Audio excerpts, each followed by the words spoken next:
Hi, this is Grace at Grace Arts Gifts. Today I want to talk about turning depression into expression.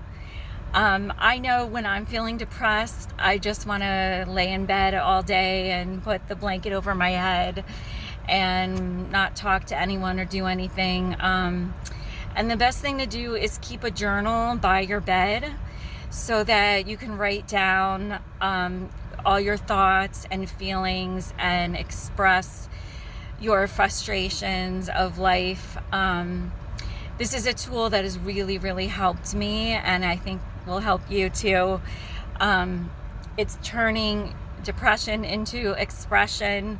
Another good thing is to do art, coloring, or painting, or anything that you can do to get those emotions out of your body, and then you will feel better.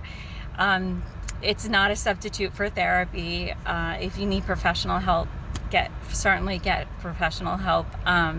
It's just a tool that I found to be really useful, is to journal write and do creative stuff. The actual act of writing and doing art helps fire the neurotransmitters in your brain, which helps you to process emotions. So I hope this helped. Peace, love, and prosperity to you. Mwah. Bye.